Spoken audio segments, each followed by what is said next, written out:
কলেজে আসতেই লক্ষ্য করলাম ক্লাসমেটরা সবাই আনন্দ উল্লাসে মেতে আছে। লিজান আমাকে দেখেই বলে উঠল, কিরে বন্ধু, কই থাকিস? কাল রাত থেকে তোকে ফোন দিয়ে যাচ্ছি, আর তুই ফোন ধরছিলি না কেন?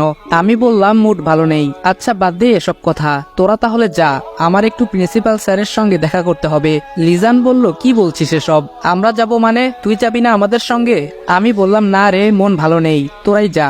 তারপর প্রিন্সিপাল স্যারের কাছ থেকে টিসি নিয়ে বাইরে বের হতে হৃদিতার সঙ্গে দেখা হয়ে গেল। হৃদিতা আমার দিকে আর চোখে কিছুক্ষণ দেখলো, ভাবছে আমিও তাদের সঙ্গে যাব কিনা। তার দিকে লক্ষ্য না করে কলেজ গেটে পা রাখতেই তানিশা পেছন দিক থেকে আমাকে উদ্দেশ্য করে বলে উঠল, এই দাঁড়া তো। আমি বললাম, হুম বল। তানিশা বলল, তুই কি আমাদের সঙ্গে যাচ্ছিস?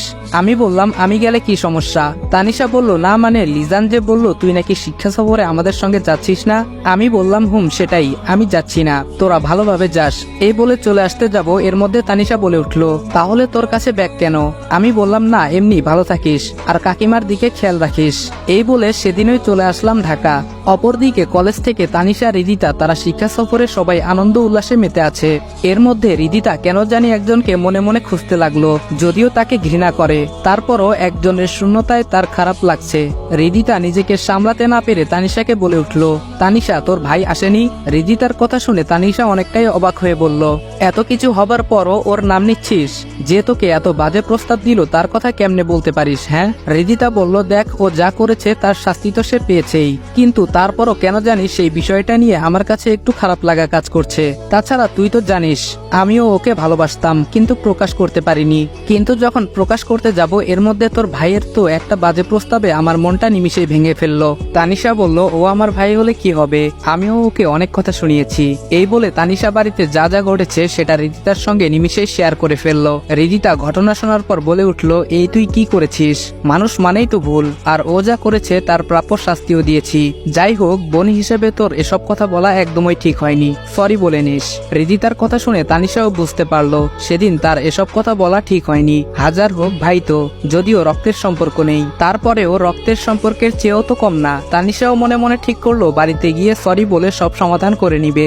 গজনী অবকাশে গিয়ে বাস থামলো, বাস থেকে সবাই নামলো। হৃদিতার কেন জানি মন থেকে আনন্দের অনুভূতিটা আসছে না। যতই হোক, একটা মেয়ের পিছনে যদি কোনো ছেলে 2 বছর শুধু প্রেম নিবেদন করেই যায়, সে মেয়ে যতই পাথর হোক না কেন সেই ছেলেটার প্রতি কিছুটা হলেও আবেগ কাজ করবে। সেদিক থেকে হৃদিতাও ব্যতিক্রম নয়। তানিশা বলল, এই হৃদিতা কি ভাবছিস? হৃদিতা অন্যমনস্ক হয়েই বলে উঠল, না কিছু না। তানিশা বলল, তাহলে বাসে একা বসে আছিস কেন?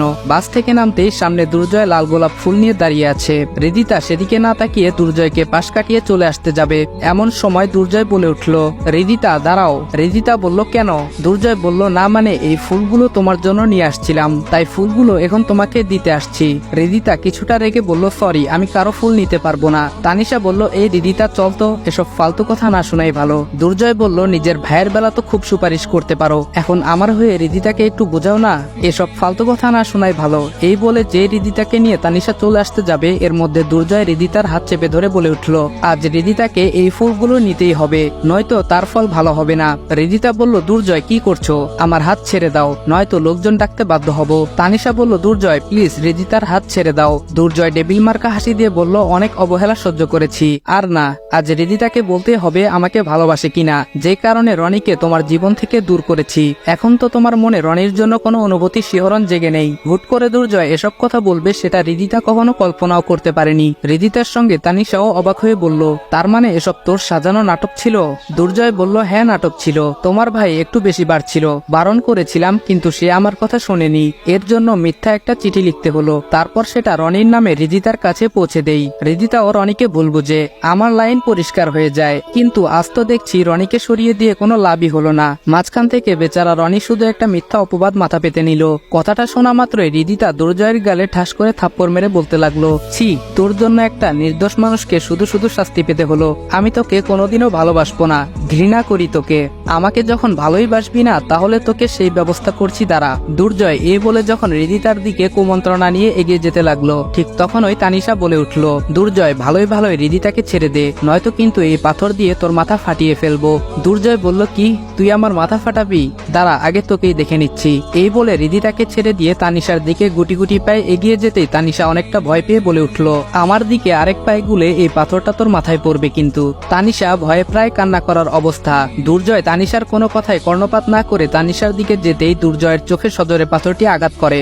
সাথে সাথেই দুর্জয় চোখ ধরে মাটিতে বসে পড়ে। এই সুযোগে তানিশা হৃদিতাকে সাথে নিয়ে সেখান থেকে পালিয়ে যায়। তারা দ্রুত প্রিন্সিপাল স্যারের কাছে গিয়ে দুর্জয়ের নামে নালিশ করে। ফলে প্রিন্সিপাল স্যারও দুর্জয়ের নামে আইনগত ব্যবস্থা গ্রহণ করেন। সেদিন হৃদিতা কিংবা তানিশা তাদের দুজনের একজনও শিক্ষা সফরের কোনো আনন্দ উল্লাস করতে পারেনি। তাদের দুজনের ভুল ভেঙেছে। হৃদিতা তো কান্না করে তানিশাকে বলে ফেলল, তানিশা বিশ্বাস কর, আমি সত্যি এসব জানতাম না, জানলে কখনো তোর ভাইয়ের সঙ্গে এমনটা করতাম না। তানিশা বলল, এখন এসব বলে কি হবে, আমিও তো তোর পক্ষ নিয়ে আমার ভাইকে অনেক অপমান করেছি, বোন হয়ে যে কথাগুলো ভাইকে বলা যায় না সেগুলোও বলেছি। হৃদিতা বলল, তানিশা তুই কি পারবি না তোর ভাইকে একটু বোঝাতে? তানিশা বলল, কি বোঝাবো বল, ওই দিন যে কথাগুলো বলেছি এরপর থেকে আমার সঙ্গে কথাই বলে না।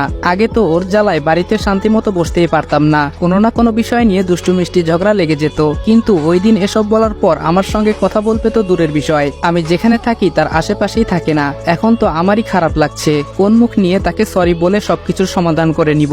হৃদিতা বলল, আচ্ছা আমার সঙ্গে কি তোর ভাইকে বাড়িতে গিয়ে একটু দেখা করিয়ে দিতে পারবি? তানিশা বলল, আমার মনে হয় না তোর সঙ্গে দেখা করবে, তাছাড়া আমি তো ওকে ছোট থেকেই চিনি, ও যদি একবার কাউকে মন থেকে বের করে দেয় তাকে আর কখনো আপন করে না। তানিশার হাত জড়িয়ে ধরে হৃদিতা কান্না করতে করতে বলে উঠল, যেভাবেই হোক তুই একটু তোর ভাইকে ম্যানেজ কর, নয়তো অনুতপ্তের আগুনে জ্বলে পুড়ে শেষ হয়ে যাব। হৃদিতার এমন অবস্থা দেখে তানিশা বলে উঠল, থাক আর কান্না করতে হবে না, আমি তোকে আমার ভাইয়ের বউ বানিয়ে নিয়ে যাব। কি যাবি না আমার ভাইয়ের বউ হয়ে? হৃদিতা লজ্জায় লাল হয়ে বলল, দূর, কি বলিস? তানিশা হেসে বলল, আমার বান্ধবী তো দেখছি লজ্জায় লাল হয়ে গেছে, তাহলে তো তোদের সেটিংটা তাড়াতাড়ি করতে হয়। তানিশা হৃদিতাকে এসব বললেও কেন জানি তারও অনেক খারাপ লাগা কাজ করছে। মিথ্যা একটা চিঠির জন্য আপন ভাইকে এসব চরিত্রহীন বলে গালি দিয়েছে সে। এসব ভাবতে তানিশার নিজেকে ছোট মনে হচ্ছে।